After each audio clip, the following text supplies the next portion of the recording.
ಇಂದು ಗುಂಡ್ಲುಪೇಟೆ ಪಟ್ಟಣದ ಸರ್ಕಾರಿ ಉನ್ನತೀಕರಿಸಿದ ಹಿರಿಯ ಪ್ರಾಥಮಿಕ ಶಾಲೆ ಊಟಿ ರಸ್ತೆಯಲ್ಲಿರುವ ಶಾಲೆಯಲ್ಲಿ ಜೂನ್ 21 ಅಂತಾರಾಷ್ಟ್ರೀಯ ಯೋಗ ದಿನದ ಅಂಗವಾಗಿ ಪ್ರಭಾರಿ ಮುಖ್ಯ ಶಿಕ್ಷಕರಾದ ಸಿದ್ಧಾರ್ಥ್ ಎಂಬಿ ಅವರು ಯೋಗದಿಂದ ಆಗುವ ಪ್ರಯೋಜನ, ಮಾನಸಿಕ ಮತ್ತು ದೈಹಿಕ ಆರೋಗ್ಯವನ್ನು ಕಾಪಾಡುವ ನಿಟ್ಟಿನಲ್ಲಿ ಯೋಗ ಬಹಳ ಉಪಯುಕ್ತವಾಗಿದೆ ಎಂದು ಯೋಗದ ಕುರಿತು ವಿಚಾರಗಳನ್ನು ಹಂಚಿಕೊಂಡರು.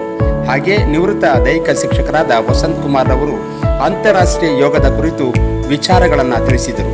ಮತ್ತು ಹಿರಿಯ ಮಾರ್ಗದರ್ಶಕರು ಹಾಗೂ ಶಿಕ್ಷಣ ಫೌಂಡೇಶನ್ನ ಮಾದೇವ ಸ್ವಾಮಿಯವರು ಉತ್ತಮ ಆರೋಗ್ಯಕ್ಕಾಗಿ ಯೋಗ ಎಂಬುದು ಬಹಳ ಪ್ರಯೋಜನಕಾರಿ ಎಂದು ತಿಳಿಸಿದರು. ಹಾಗೆಯೇ ದೈಹಿಕ ಶಿಕ್ಷಕರಾದ ಸಿದ್ಶೆಟ್ಟಿ ಅವರು ಕೂಡ ಮಕ್ಕಳಿಗೆ ಯೋಗ ತರಬೇತಿಯನ್ನು ನೀಡಿ ಮಾರ್ಗದರ್ಶನ ನೀಡಿದರು.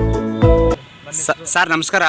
ಇವತ್ತು ಅಂತಾರಾಷ್ಟ್ರೀಯ ಯೋಗ ದಿನಾಚರಣೆಯನ್ನು ಪ್ರಪಂಚಾದ್ಯಂತ ಎಲ್ಲ ಕಡೆ ಮಾಡ್ತಾ ಇದ್ದಾರೆ. ಹಾಗಾಗಿ ಯೋಗದ ಕುರಿತು ಒಂದಿಷ್ಟು ಮಾಹಿತಿ ಸರ್. ಮಕ್ಕಳೆಲ್ಲ ಯೋಗ ಮಾಡ್ತಾ ಇದ್ದಾರೆ, ಹೇಳಿ ಸರ್. ನಮಸ್ಕಾರ ಸರ್. ನಾನು ಸರ್ಕಾರಿ ಉನ್ನತೀಕರಿಸಿದ ಹಿರಿಯ ಪ್ರಾಥಮಿಕ ಶಾಲೆ ಊಟಿ ರಸ್ತೆ ಗುಂಡ್ಲುಪೇಟೆ ಶಾಲೆಯ ಪ್ರಭಾರಿ ಮುಖ್ಯ ಶಿಕ್ಷಕ.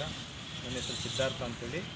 ಇವತ್ತು 11ನೇ ಅಂತಾರಾಷ್ಟ್ರೀಯ ಯೋಗ ದಿನಾಚರಣೆ ಪ್ರಯುಕ್ತ ನಮ್ಮ ಶಾಲೆಯಲ್ಲೂ ಸಹಿತ ಶಿಕ್ಷಕರು, SDMC ಸದಸ್ಯರು ಮತ್ತು ವಿದ್ಯಾರ್ಥಿಗಳು ಸೇರಿ ಒಂದು ಯೋಗಾಭ್ಯಾಸವನ್ನು ಮಾಡ್ತಾ ಇದ್ದೀವಿ. ಅದರ ಪ್ರಕಾರ ಸಾಕಷ್ಟು ತಯಾರಿಯನ್ನು ಮಾಡಿಕೊಂಡು ನಮ್ಮಲ್ಲಿ ದೈಹಿಕ ಶಿಕ್ಷಣ ಶಿಕ್ಷಕರಾದಂಥ ಶ್ರೀಯುತ ಸಿದ್ಶೆಟ್ಟಿ ಸರ್ ಅವರು ಸುಮಾರು ದಿನಗಳಿಂದ ಅವರಿಗೆ ಯೋಗಾಭ್ಯಾಸವನ್ನು ಮಾಡಿಸಿದ್ದಾರೆ. ಅದರ ಪ್ರಕಾರವಾಗಿ ಇವತ್ತು ಯೋಗಾಭ್ಯಾಸವನ್ನು ಮಾಡಿಸ್ತಾ ಇದ್ದೀವಿ. ಯೋಗದಿಂದ ಸಾಕಷ್ಟು ದೈಹಿಕವಾಗಿ, ಮಾನಸಿಕವಾಗಿ ಆರೋಗ್ಯವನ್ನು ಕಾಪಾಡಿಕೊಳ್ಳಲಿಕ್ಕೆ ಅನುಕೂಲ ಆಗಿರೋದ್ರಿಂದ ಇದು ಪ್ರತಿನಿತ್ಯ ಮಾಡೋದು ಒಳ್ಳೆಯದು.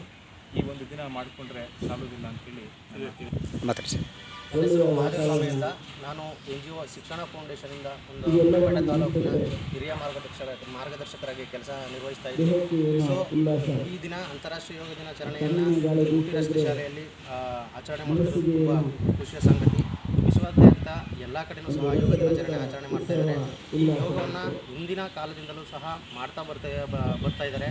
ಋಷಿಮುನಿಗಳು ಮಾಡ್ತಕ್ಕಂಥ ಯೋಗಗಳಿಂದ ಇದು ಸ್ಟಾರ್ಟ್ ಆಗಿರೋದ್ರಿಂದ ಇವಾಗಲೂ ಸಹ ಉತ್ತಮವಾದ ಆರೋಗ್ಯಕರವಾದ ಜೀವನವನ್ನು ನಡೆಸೋದಕ್ಕೆ ಈ ಯೋಗ ತುಂಬ ಅವಶ್ಯಕ. ಹಾಗಾಗಿ ಪ್ರತಿನಿತ್ಯ ನಮ್ಮ ಮುಖ್ಯ ಶಿಕ್ಷಕರು ಹೇಳಿದಾಗೆ ಯೋಗವನ್ನು ಮಾಡ್ತಕ್ಕಂಥದ್ದು ತುಂಬ ನಿವೃತ್ತ ದೈಹಿಕ ಶಿಕ್ಷಕರಾಗಿ ಇವಾಗ ನಮ್ಮ ಗುರುಕುಲ ಶಾಲೆಯಲ್ಲಿ ವಾಲಂಟಿಯರ್ ವರ್ಕ್ ಕೆಲಸ ಮಾಡ್ತಿದ್ದಾರೆ. ಈಗ ಯೋಗಾಸನ ಮಾಡೋದ್ರಿಂದ ಯೋಗದಿಂದ ರೋಗ ದೂರ ಆಗುತ್ತದೆ ಎಂಬ ಗಾದೆ ಇದೆ. ಅದರಿಂದ ಎಲ್ಲರೂ ಮಕ್ಕಳು ದಿನನಿತ್ಯ ಯೋಗ ಮಾಡಬೇಕೆಂದು ಅಭ್ಯಾಸ ಪ್ರಕ್ರಿಯೆಯನ್ನು ಮಾಡಿ ಈಗ ಈ ಶಾಲೆಗೆ ಊಟಿ ಶಾಲೆಗೆ ಬಂದಿರುತ್ತೆ. ನಮಸ್ಕಾರ.